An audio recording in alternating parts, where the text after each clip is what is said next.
Wind moves through airport glass. Trolleys rattle. Departure boards flicker. I am standing in a long line in Narita Airport, Japan, clutching my passport and coffee that has already gone cold. My backpack is heavy, my mind heavier. Another flight, another border, another stamp. And then I hear Tagalog behind me. Two women in scrubs, laughing softly. Tired eyes, kind smiles. Filipino nurses headed for a late shift. They speak quickly, then switch to English when they notice me listening. I smile. They smile back. It is not the first time this has happened, and it will not be the last.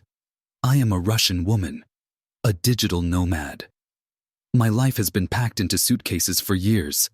Japan, the United States, the UK, Australia, Israel, Europe, South Korea, Singapore, Canada, cruise ships, hospitals, crowded airports, quiet hostels, corporate offices, tiny apartments with thin walls. Everywhere I went, Filipinos were there first. At first, I thought it was coincidence.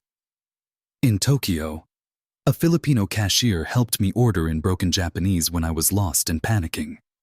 In London, a Filipino caregiver held the hand of an elderly man on the train with more tenderness than I had ever seen. In Singapore, a Filipino domestic worker sat on the floor of a mall entrance during her only day off, video calling her children back home. Slowly, curiosity replaced coincidence. Who are these people? Why are they everywhere? Why do they always smile even when they look exhausted? The first Filipino I truly spoke to was on a long flight from Seoul to Vancouver. Her name was Maribel, flight attendant. She asked me where I was from. I said Russia. She laughed gently. "Ah, long way from home too," she said. We talked in the galley while passengers slept. She told me she had not seen her children in 2 years. She sent money every month.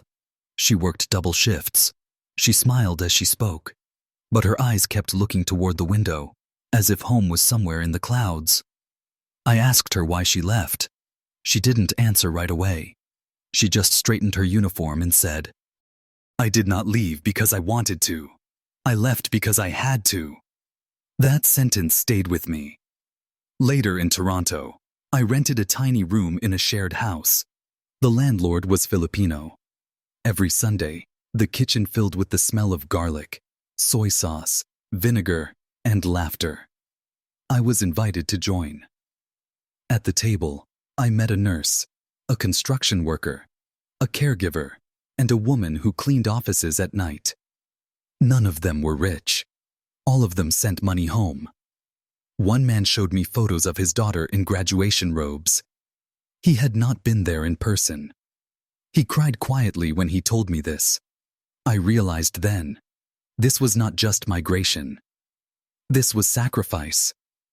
On a cruise ship in the Caribbean, Filipino crew members worked behind the scenes. In kitchens, laundry rooms, engine rooms, cabins. Guests saw glitter and luxury. I saw tired hands folding sheets at 3 a.m. One young man named Carlo told me he had not been home in 4 years. His mother was sick. He kept apologizing for not being there. Apologizing, even though he was the one paying for her medicine. In a hospital in Australia, I met Rosa, a Filipino nurse who had moved there a decade earlier. She worked double shifts, yet still sent money to build a house back in Cebu. She showed me pictures of the house, unfinished walls, simple roof, but filled with pride. "This is my dream," she said. "Not for me, for my family." In Israel, I met Filipino caregivers living in small shared apartments, looking after elderly patients day and night. They cooked adobo on tiny stoves and sang karaoke on their rare days off. They missed birthdays. They missed funerals. They missed life. Yet when I asked if they regretted leaving, most of them shook their heads. "We do this for love," one woman told me. In South Korea, I saw Filipino factory workers finishing late shifts, still smiling as they bought instant noodles from convenience stores. They joked in Tagalog, laughed loudly, then fell silent when talking about home. One man told me he had not hugged his children in 5 years. 5 years. I began to understand something painful and beautiful at the same time. Filipinos are not everywhere because they want to escape their country.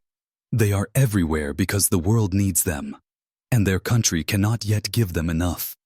They are nurses who hold strangers' hands as they die, caregivers who bathe other people's parents, cleaners who make cities shine while their own homes remain unfinished, seafarers who keep global trade moving while missing their own families. They carry homesickness like a quiet backpack they never put down. In Manila, I finally visited the Philippines. Jeepneys, street vendors, chaotic traffic, children running barefoot, karaoke blasting from small houses. Warmth in the air, warmth in the people.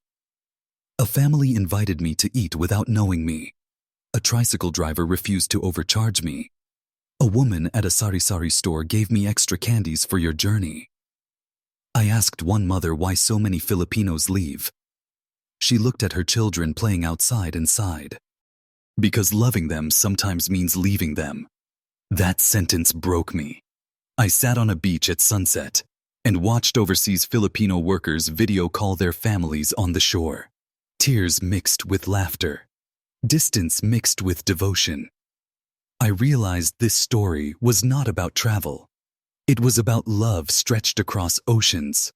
Back in Europe, I met a Filipino nurse in Berlin who had saved enough money to bring her son to study abroad. She cried when she told me this. Tears of relief, tears of victory, tears of sacrifice finally paying off. And in every story, I heard the same thread. Work hard, send money, endure distance, protect family. Not for fame, not for glory, just for love. If you are Filipino watching this, I want you to know, I have seen your people across the world. I have felt their kindness. I have witnessed their pain. I have admired their strength. If you have ever met a Filipino abroad, you know what I mean. That warmth, that generosity, that quiet resilience. And if you have ever left home for someone else's future, you understand this deeply. Because leaving is not just moving. It is mourning what you miss and hoping what you gain is worth it. Planes roar overhead. Suitcases roll again. Borders open and close. Filipinos continue to travel the world, not as tourists, but as caretakers of it. And wherever I go next, I know one thing for certain. I will meet them again. Smiling, working, loving, missing home, carrying the Philippines in their hearts, even when they are thousands of miles away. Fade to airport sounds. Soft Tagalog laughter in the distance. Footsteps moving toward another gate.